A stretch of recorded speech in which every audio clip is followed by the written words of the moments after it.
YouTubers, and welcome back to my YouTube channel. Happy Christmas Eve if you're watching this on the day I'm uploading it, and if you're watching it in the future, that statement is irrelevant, and I hope you're having a beautiful day regardless. Hi, I hope you're all doing well. Okay, I'm super excited for today's video because we have Shane Dawson getting almost interviewed, like quizzed by Ryland on Ryland's podcast, and it's really interesting because Shane is definitely in the victimhood era still, and even more so now than what he's ever been. And I'm gonna get to a couple things that he said that I want to focus on, then I'm gonna show you the clip. But basically, they're talking about boundaries and kind of end of year. You know, a lot of people are talking about their New Year's resolutions. By the way, if you have any, I would love to hear them down below. I don't know if I'm gonna do any this year because I never stick with them, and it's just a lot of effort for something I'm not gonna do. And it's like, my full thing with New Year's resolutions is like, why just wait until January 1st? Like, you can just implement it now. That's kind of my thinking. But anyway, this podcast is surrounding boundaries and moving on what Shane wants for next year. And also a little bit of what Ryland and Lizzie want, but mainly focused on Shane because he's on the podcast for this reason. And Shane is opening up about certain friends that he's had, both online and offline, some that people know about and some that people don't know about, that have done him really dirty. And now, it's very interesting the way that he's approaching this conversation, and there's a part in this that I do want to focus on. He randomly just starts talking about how he would go out of his way to be the kindest person ever to every single YouTuber, and just starts talking about the fact that, you know, if I've only messaged with someone once, like, they're my bestie and a tessie, and, you know, I would edit thumbnails for them, and I would want to edit their videos, and I would help them out on YouTube, and I would do all this, and he's like, and they just all turned on me, and then Ryland's like, and for the best, but it's like, it's really weird. He's kind of talking about how all of these people have turned on him now, but they were never really, and he's admitting this, his friends in the moment, he just was always willing to give the helping hand to help with YouTube. And it's fascinating to me that he says that, you know, I've always been here and I've helped so many YouTubers with their titles and thumbnails and coming up with video concepts. And I'm like, yeah, you did with My Sister, baby. Taddy Westbrook sat her ass down on that video, the one talking about what had happened, and she said that you edited her thumbnail for By Sister and wanted to edit an even more extravagant one and offered to edit her YouTube video of By Sister and was very involved in that process. So Shane has kind of ignored that up until now. So I think it's really ironic, the fact that he's like trying to like praise himself, that he's kind of been this, you know, person that's helped everyone and always helped them out with their content. And it's like, yeah, baby, that's what people were saying about you, and it's what got you really in trouble last year, because whenever we found out that Shane was not only in the background kind of working the puppet master along with Taddy and with, you know, James about him and with Jeffrey to create this By Sister video, you know, Shane was offering to almost be the production manager of the By Sister video and was very involved in it. So him bringing up the argument that all of these YouTubers have turned on him and like, oh my god, you know, it's good that they're out of my life now, but you know, I was always the helping hand on YouTube. It's just so bizarre. He talks about the fact that he wasn't even wanting to make New Year's resolutions because he was just trying to focus on, you know, day by day, which I get as well, and just kind of focuses on all of these like weird, you know, like, I'm gonna make a movie, I don't want to make a movie, I want to upload a YouTube video, I don't want to upload a YouTube video, and there's a lot of back and forth in the clips that we're gonna watch. We're just gonna get right into it, and then we're gonna talk. So, this is them talking to Shane and asking him about boundaries, okay? So we have Ryland and Lizzie. By the way, I'm so surprised that this podcast is still going. Fair play to them. I would have thought that it would have burnt out by now, but you know what? Props for it staying, because a lot of podcasts haven't stayed. Frenemies. That for yourself this year. Wow. And then the next is for next year, so you can get prepared with how involved you are in productions. Boundary. Not in productions. Oh my god, the Shane Dawson feature-length films are among us. Amongst us. I said this in my video yesterday. If you watched my video yesterday, I fucked this up too. The Shane Dawson films are coming our way soon. That's a better way to put it. I think I did good this year. I mean, I had a lot of challenges with everything. That's one way to put it, I would say. Publicly, at least. I had a lot of, okay. Wait, when was that? Sorry, I'm trying to remember. Okay. One thing I'm saying off the bat, it's like his terminology, all like the challenges that he, you know, faced in talking about the cancellation and stuff.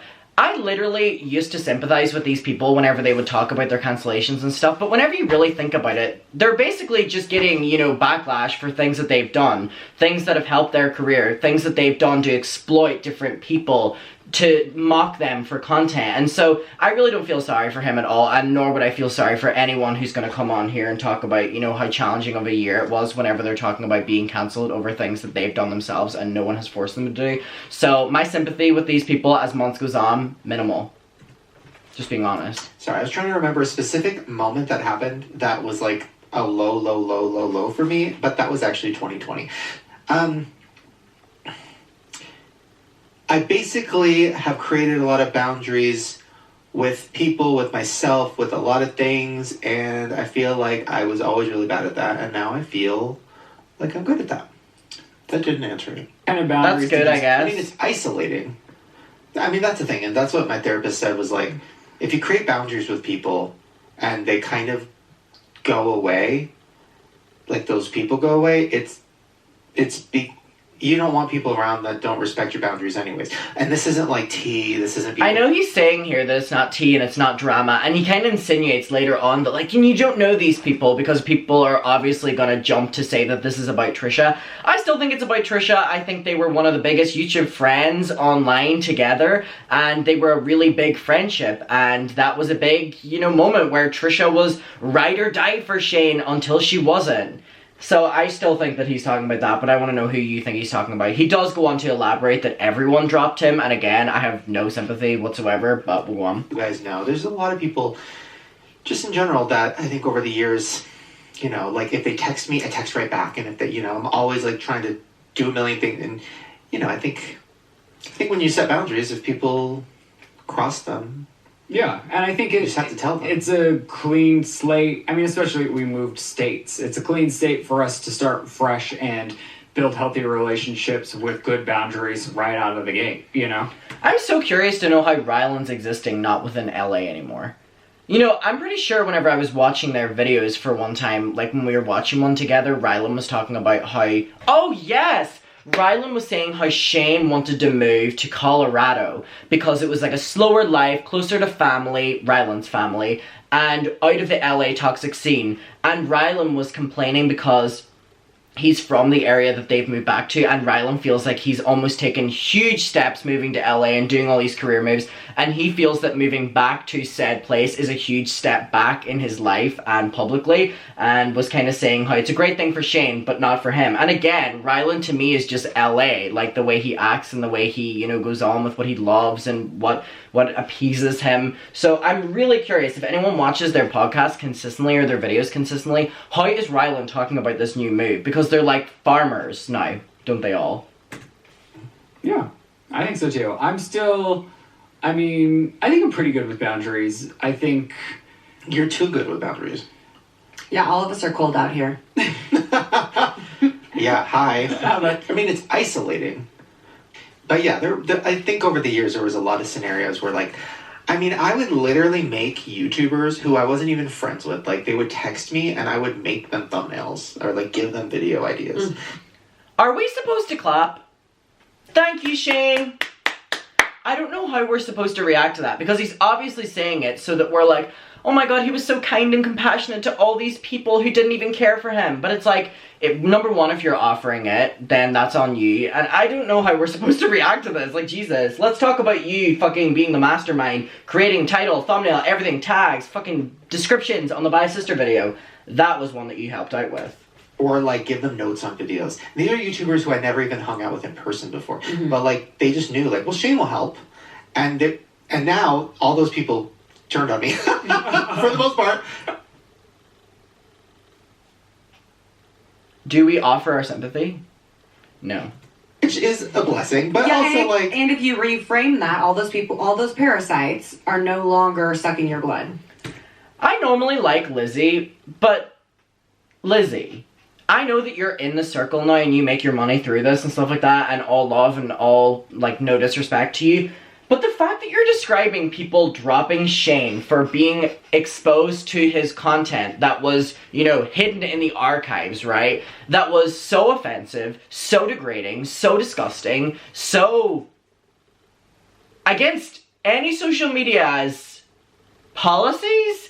Those people wanting to not continue their public or private or any connections with Shane They are parasites. They are toxic bitches. They are evil bitches. And like Shane saying it as well, that they all turned on me and it's a blessing in disguise. Baby, look inward. I'm so sorry. We can have so many different opinions on so many different people and scenarios, but with this, it's literally only Shane to blame. Only Shane made those videos. Only Shane made so many more decisions in his career that were coming up last summer. It's not on the other people. Whenever they're being shown these actions and hearing whether the person, the YouTuber, is not in certain communities that Shane has mocked, then their audience who are in those communities are telling that YouTuber, hey, this is really offensive to me. And maybe they're not offended by it, but their audience is, and they're being educated about it, and then they can make that decision. They're not toxic leeches, evil bitches. Shane is, in my opinion. Allegedly. I really don't understand the dragging of other people for choosing to disassociate with Shane. Weird.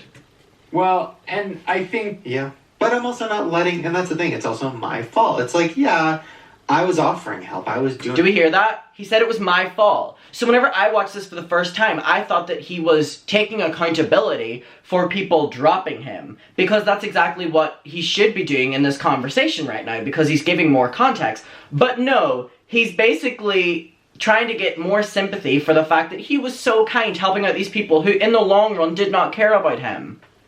In the long run, did he care about them? No. I could have set boundaries and stuff like, no, which, you know, goes for so many things in life. Like, you don't have to help people who, you don't... Isn't that his full cosplay that he did on his channel, though? Helping people? Are we out of that phase now? Okay. Really, no. Yeah. Different era. But yeah, I think Different over the years era, there was a y'all. lot of scenarios where, like, I mean, I guess I didn't make, I don't know how to say this without it being, like, so depressing and dark. I didn't make goals at the beginning of the year because I genuinely was, like, so happy to be not dead. I was like, anything is good. And I didn't think I'd ever make anything ever again. I knew I'd wanted to make movies at some point in my life, but I thought I'd never make YouTube videos again. So I guess making a YouTube video, a few YouTube videos, a couple months ago, it wasn't a goal, but like I'm happy it happened. Like it definitely was nice to want to make stuff again. I really never thought I would. So like... I'm very interested by how he's going to distribute his Really movies. thought I would. Whether he's going to put them on YouTube or in, like, small theaters again. I'm very interested to know how many of the Shane Dawson diehards will show out for movies. Like, if he puts them on YouTube, how will they do? Because, remember the Not Cool movie? I still have not watched it, but I've seen videos of people making videos of it, and even that has, like, the same humor that was getting him cancelled. So, I mean, maybe stay clear of that for any feature-length movies, Shane. So, And he was also a nightmare to work with. So many people came forward saying about how he was a nightmare to work with on set, and there's a documentary behind the scenes of creating that movie where he's an absolute tool and an absolute twat and dick to the entire production team. I'm sure Hollywood will love that. was good. Let's keep it to the YouTube film, Shane. Anyways, I mean, I guess So, I didn't make... Anyways, I don't want to know your opinion. I'm out of sympathy. I really am. He even, like, went to, like, almost, like, blame himself for, like, people turning on him, and then turned it around, that it was, like, you know, blaming them for turning on him. I don't know how to respond to that. I really don't know how to respond to that. I don't think we should be blaming people for listening to their audience and also listening to themselves once they're exposed to clips from Shane. There's no one else to blame but the person who created the content. Regardless of who the creator is, whoever created the content is the one to blame for that. Who created the content? S-H-A-N-E. So do with that what you will, and I want to know your opinion below. I appreciate you being here. I appreciate you watching this video. I hope you're all doing well. Stay gorgeous, and I'll see you in my next one. Drink some water. Drink some water.